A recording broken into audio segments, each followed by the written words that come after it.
এখন আমাদের ঘরে ঘরে কুলাঙ্গার সন্তান ভরে গেছে। বেশিরভাগ ফ্যামিলিতে বাবা মার চক্ষু শীতলকারী সন্তান নাই। আজকে একটা বিশ্ববিদ্যালয়ের সাবেক ভিসি তিনি আজকে বলছিলেন যে আমার বাবা আমাদেরকে ছোটবেলায় যখন খেলতে বের হতাম, স্কুল কলেজে পড়ার সময় বলতেন মাগরিবের আগে আগে বাসায় আসবা, এবং আমরাও সেটা আমল করতাম। এসে মাগরিবের নামাজ পড়তাম, পড়ে পড়ালেখা করতে বসতাম।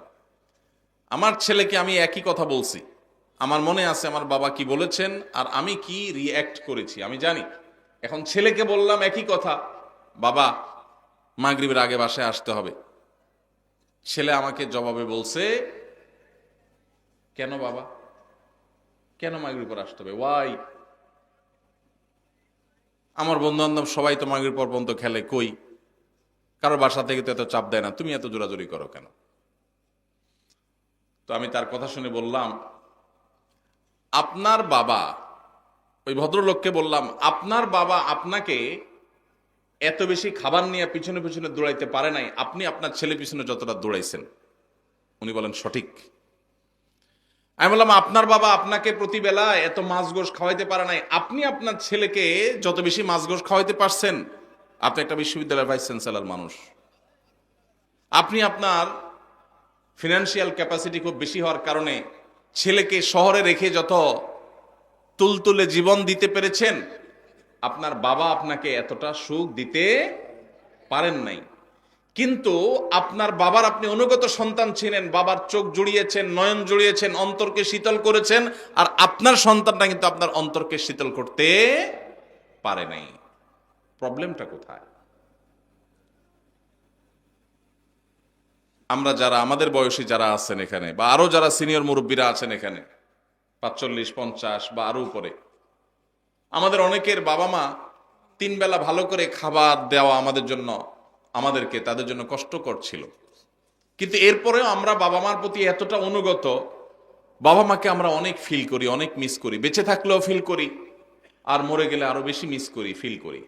কিন্তু এখনকার যে আমাদের সন্তানরা, এই সন্তানরা আমাদের বাবা মা আমাদের জন্য যতটা করতে পেরেছেন, এদের জন্য আমরা এর 3 গুণ করার পরও তারা আমাদের বাবা মার প্রতি আমরা যতটা অনুগত, আজকালের সন্তানরা আমাদের প্রতি ততটা অনুগত না।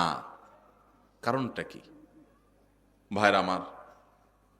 সবই তো দিয়েছি, সবই দিয়েছি। আমার বাবা মা যা দিতে পেরেছে আমি তার চেয়ে বেশি দিয়েছি। তাহলে কৃতজ্ঞতা আদায় করতে গিয়েও তো অন্তত আমি আমার বাবার মধ্যে যতটা অনুগত, সন্তান আরো বেশি অনুগত হওয়ার কথা ছিল, কিন্তু হচ্ছে না। এর কারণ কি? এর কারণ বিশ্লেষণ করা অনেক লম্বা আলোচনার ব্যাপার। একক কোনো কারণ এখানে বলা কঠিন, অনেকগুলো কারণ রয়েছে। এর ভিতরে একটা কারণ হলো আমাদের এই সমাজ ব্যবস্থা, এটা পশ্চিমা সংস্কৃতি দ্বারায় এত বেশি প্রভাবিত হয়ে গেছে যে আমাদের সন্তানরা এখন তারা এদেশীয় সংস্কৃতি, এদেশের মানুষের কৃষ্টি, কালচার, সভ্যতা, এদেশের মানুষের তাহজিব, তামাদ্দুন এবং অ্যাজ এ মুসলিম ইসলামের যে কৃষ্টি কালচার, সেই জায়গা থেকে অনেক দূরে সরে গেছে। আমাদের তরুণদের একটা বড় অংশ তারা বিপদগামিতার দিকে চলে গেছে। এর কারণ যেমন পশ্চিমা সংস্কৃতির আগ্রাসন আছে, নাটক সিনেমার নামে, বিনোদনের নামে যেগুলো দেখছেন সারাক্ষণ, আপনার ভেতরের জগৎকে পরিবর্তন করে দিচ্ছে। সেগুলো আপনার ঈমান, আমল, চিন্তাধারা সবকিছুকে প্রভাবিত করে নিজের অজান্তে চেঞ্জ করে দিচ্ছে। আপনি মুসলমান থাকছেন নামে আর খোলসে, ভেতর থেকে আপনাকে পরিবর্তন করছে, আপনি টেরও পাচ্ছেন না। আপনার সন্তানকে আপনি শিক্ষা দিচ্ছেন, স্কুল, কলেজে, ইউনিভার্সিটিতে শিক্ষা নিতে গেছে যে সন্তান, সেখান থেকে শিক্ষার উপরে ভর করে পশ্চিমা যে সংস্কৃতি আসছে সেটাও সে ধারণ করেছে, শিক্ষিত হচ্ছে, পাশাপাশি সে পশ্চিমা ধ্যান ধারণায় বিশ্বাসী হচ্ছে। এর ফলশ্রুতিতে ইসলামের যে ট্র্যাক, ইসলামের যে সুমহান শিক্ষা, সেই শিক্ষা থেকে বঞ্চিত হয়ে ধ্বংস হয়ে যাচ্ছে। এর অনেক কারণের ভিতরে একটা কারণ হলো সন্তানকে আপনি সেইভাবে হালাল খাবার খাওয়াতে পারতেছেন না আপনার বাবা মা যেটা আপনাকে খাওয়াতে পেরেছে। আপনার বাবা মা অনেক কষ্ট করে অল্প খাওয়াইছেন, কিন্তু হালাল খাওয়াইছেন, তার বরকত ছেলের মধ্যে আপনি পাইছেন।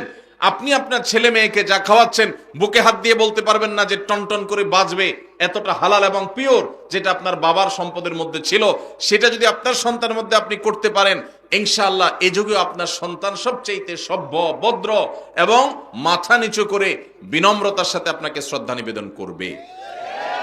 এই জন্য সন্তান খাইলো কি খাইলো না এটার জন্য যতটা মরিয়া মায়েরা, এর চেয়ে বেশি মরিয়া হবেন সন্তানের পেটে হালাল ঢুকছে নাকি হারাম ঢুকছে বিষয়টা নিয়ে। আল্লাহ আমাদেরকে সেই তৌফিক দান করুন। আমার স্বামী প্রবাসে থাকে, কেনাকাটার সবকিছু আমার করতে হয়, এক্ষেত্রে কি আমি গুনাহগার হব? কোন বোন তার স্বামী যদি প্রবাসে থাকেন, দেশে তার বাজারঘাট করে দেওয়ার মতো কোনো মানুষ যদি না থাকে, তিনি যদি বাজারঘাট করার জন্য, কেনাকাটা করার জন্য যাওয়া লাগে, শরঈ পর্দা মেনটেন করে তিনি যেতে পারবেন, কিনতে পারবেন। তবে যদি অন্য কোনো পুরুষ লোক থাকেন আশেপাশের যাদের দিয়ে কেনাকাটা কাজটা সারা যায়, তাহলে সেটাই করা উচিত, ওইটাই অধিকতর উত্তম।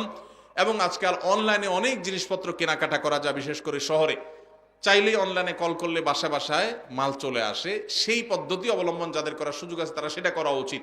একান্ত কোনো উপায় না থাকলে তিনি অবশ্যই যেতে পারবেন, কিন্তু পর্দা মেনটেন করে। অনেক সময় আমাদের বোনেরা এই সুতা দিয়া, এই উজুহাত দিয়া লাগবে লবণ 1 কেজি, বাজারের এ মাথা থেকে ওই মাথা পর্যন্ত 7 চক্কর তওয়াব দিয়ে ফেলে, আছে না নাই? এই জন্য ইন্নামাল আমালু বিন্নিয়াত।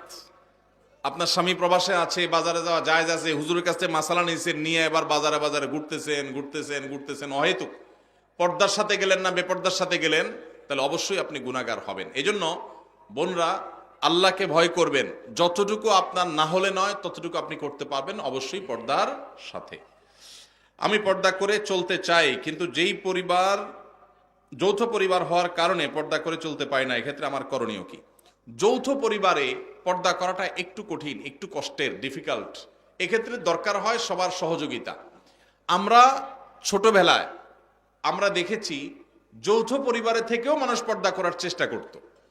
একই বাড়িতে কয়েকজন মানুষ বসবাস করত, কয়েক ভাই আসতেন, সবার স্ত্রী বাসায় আছেন, একই ঘরে এক একটা কক্ষে এক একজন থাকেন, তো বাহির থেকে আসলে অনেক সময় গলা পরিষ্কার করে ঢুকতো, গলা পরিষ্কার করে প্রবেশ করত, যাতে করে মেয়েরা তারা নিরাপদে সাইড হয়ে যায়, পর্দার খেলাপ না হয়। এখন হায়া লজ্জা এমন উঠছে, হনহনায় ঢুকে যায়, ন্যূনতম পর্দার বিধানটা জানেই না। এটা মুসলমানদের জন্য লজ্জা। যৌথ ফ্যামিলিতে থেকে পর্দা করা সম্ভব যদি সবার সহযোগিতা থাকে। ঠিক আছে, পুরুষরা যখন আসবে মহিলারা সাইড হয়ে যাবে, পুরুষরা যখন বের হবে মহিলারা তখন সাইড দিবেন, মহিলারা যখন থাকবেন পুরুষরা ঢোকার আগে তাদের পারমিশন নেবেন, প্রাইভেসি মেনটেন করবেন। দেখুন, ইসলামের পর্দার বিধানটা হলো মানুষের প্রাইভেসি রক্ষা করার জন্য, মানুষের প্রাইভেসি মেনটেন করা, রক্ষা করা। এটা ইসলামের অনেক বড় একটা সৌন্দর্য যে ইসলাম মানুষের প্রাইভেসি রক্ষা করেছে। একজন নারী, আপনি তার সৌন্দর্য তার অনুমতি ছাড়া বা তার সৌন্দর্য আল্লাহর অনুমতি ছাড়া আপনি দেখে অবলোকন করবেন, আপনার জন্য হারাম করা হয়েছে, তার প্রাইভেসি আপনি নষ্ট করছেন। আবার একইভাবে আপনি তাকে নিয়ে মনোজগতে যে বাজে জল্পনা কল্পনার মধ্যে হারিয়ে যাওয়ার আশঙ্কা আপনার মধ্যে আছে এই পর্দাহীনতার কারণে, এই কারণে আল্লাহ তাআলা আমাদের জন্য এটা নিষেধ করেছেন। এই জন্য যৌথ ফ্যামিলিতে থেকে পর্দা করা যায় যদি সবার সহায়তা থাকে, যদি না থাকে তাহলে আলাদা থাকবেন, ছোট্ট কুলঘর নিয়ে ফ্যামিলির সাথে পড়া করে তাদেরকে বুঝায়া যে পর্দার জন্য আপনি আলাদা হচ্ছেন। অনেক সময় দেখা যায় অনেক মহিলা আছে আলাদা হওয়ার জন্য একটা সুতা খোঁজে, সুতা, এই সুতা খুঁজে এক একটা মাসালা বাইর করে হুদাই, কোনো কারণ ছাড়াই। তো এটা করা যাবে না। আর যদি সত্যিই পর্দার অসুবিধা হয় তাহলে স্বামীর কর্তব্য স্ত্রীর জন্য অবশ্যই পর্দার ব্যবস্থা করা, প্রয়োজনে সেটা বাছা আলাদা করে হলেও। মহিলাদের পর্দা করার ক্ষেত্রে মুখ ঢাকা কতটুকু জরুরি? বিশুদ্ধ মত অনুযায়ী, নিরাপদ মত অনুযায়ী মুখমণ্ডল পর্দার অন্তর্ভুক্ত, ঢাকবেন, মুখমণ্ডল প্রদর্শন করবেন না, প্রয়োজনে মাথা কাপড় টেনে দিবেন। আল্লাহ বলেছেন ইউদনিনা আলাইহিন্না মিন জালাবিবিহিন্না, মাথার উপর যে কাপড় থাকে মেয়েদের পর্দার জন্য এটাকে জিলবাব বলা হয়। আল্লাহ বলেছেন এই জালাবিব তোমরা, তারা মেয়েরা টেনে দিবে। এই যে টেনে দিতে বলছেন এটা কেন? এটাই তো মুখাবয়বকে ঢাকার জন্য। আম্মা জানা আয়েশা রাদিয়াল্লাহু তাআলা বলেছেন হজের সময় আমি যখন নবীজি সাল্লাল্লাহু আলাইহি ওয়াসাল্লামের সাথে হজ করেছি, সেই বছর আমি ইহরামরত অবস্থায় মেয়েদের জন্য মুখ উন্মুক্ত রাখতাম। যখনই কোনো পুরুষ চোখের এরিয়াতে চলে আসতো তখন আমি কাপড় টেনে দিতাম। এখান থেকে বোঝা যায় তারাও মেয়েদের চেহারার পর্দা করতেন। এটাই হলো অধিকতর বিশুদ্ধ এবং অধিকতর আপনার নিরাপদ মত। এজন্য বোনরা পর্দা যখন করবেন মুখমণ্ডলও ঢাকার চেষ্টা করবেন, সেটা হবে এ ক্লাসের পর্দা। যারা সেটা করতে পারছেন না, অন্তত শুরুটা করেছেন, অবশ্যই তাদেরকে আমরা অ্যাপ্রিসিয়েট করব।